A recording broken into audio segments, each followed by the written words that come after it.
Once we've saved all of our device labels, we can then start assigning behaviors to this equipment. We're going to do this under the Controls Channel tab. And then we'll select port 3, so we're plugged into port 3 in our gateway. And then we've got channels available for switches, any occupancy sensors there may be, as well as our photocell. It's a 4-pole switch right out of the box. One of the nice things about nLight is if I were to take a relay out of the box and plug it in, everything is going to operate as if it were switch link A or switch number 1 until we go in and break stuff out a little bit. So we can go ahead and click on Tracking Devices here, and that's going to sort this list by everything paying attention to that button on the switch. In our particular store, we just want that to be the kitchen.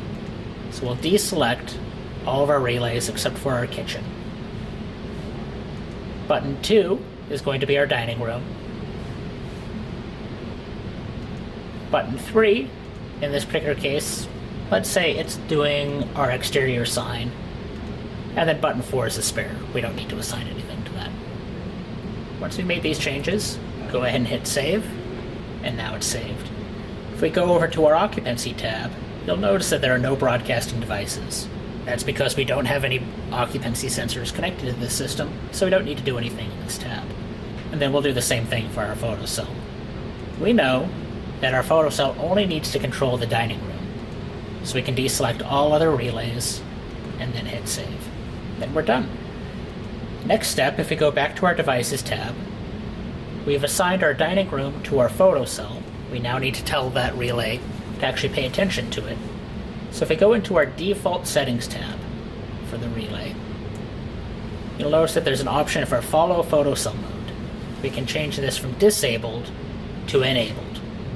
In Washington State, state energy codes dictate that the photocell wins. You can't override the photocell. In some jurisdictions, you'll be able to override the photocell. So we can just change that to the appropriate setting.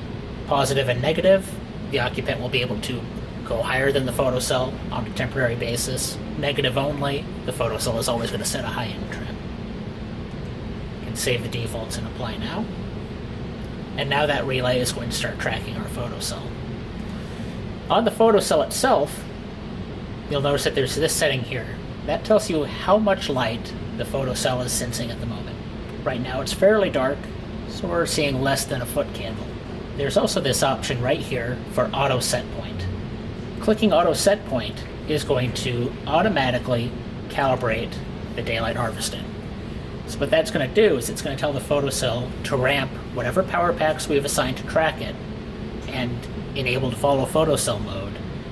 It's going to ramp those power packs on and off up to 4 times to determine how much natural light is in the space versus how much is coming from the light fixtures themselves. Once that's done, we'll give it a moment. You can see it dimming stuff down right here. If we go to our default settings, you'll notice that it's automatically calibrated a set point.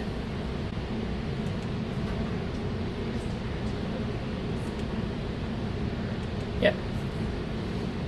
So it's determined, okay, 4 foot candles is about how much light I want to try and maintain in the room. So as it gets brighter, say later into the afternoon, as the day progresses, this photocell is going to start automatically dimming down the associated light.